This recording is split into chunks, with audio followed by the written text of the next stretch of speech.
ಅವೈಜ್ಞಾನಿಕ ರಸ್ತೆ ಕಾಮಗಾರಿಗೆ ಲಾರಿ ಅಪಘಾತ. ಹೌದು, ಚಳ್ಳಕೆರೆ ನಗರದ ನೂತನ ರಾಷ್ಟ್ರೀಯ ಹೆದ್ದಾರಿ ಕಾಮಗಾರಿ ನಡೆಯುವ ಸ್ಥಳ ಚಳ್ಳಕೆರೆ ನಗರದ ಸೋಮಗುದ್ದು ರಸ್ತೆ ಸಮೀಪದಲ್ಲಿ ರೈಲ್ವೆ ಅಂಡರ್ ಪಾಸ್ ಕಾಮಗಾರಿ ಕುಂಟುತ್ತಾ ಸಾಗುತ್ತಿರುವುದರಿಂದ ಅಪಘಾತ ಸಂಖ್ಯೆ ಹೆಚ್ಚುತ್ತಿದೆ. ಅದರಂತೆ ರಾಷ್ಟ್ರೀಯ ಹೆದ್ದಾರಿ ಇನ್ನೂ ವಾಹನ ಸವಾರರಿಗೆ ಅವಕಾಶ ಕಲ್ಪಿಸಿಲ್ಲ.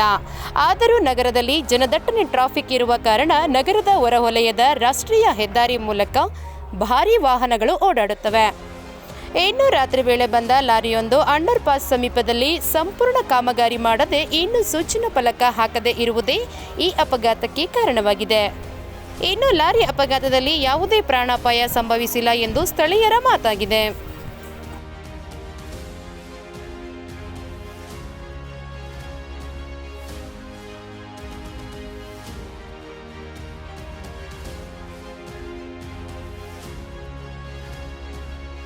ಮತ್ತಷ್ಟು ಸುದ್ದಿಗಳಿಗಾಗಿ ಸಿಟಿ ಚಾನೆಲ್ ಚಳ್ಳಕೆರೆ ಸಬ್ಸ್ಕ್ರೈಬ್ ಮಾಡಿ.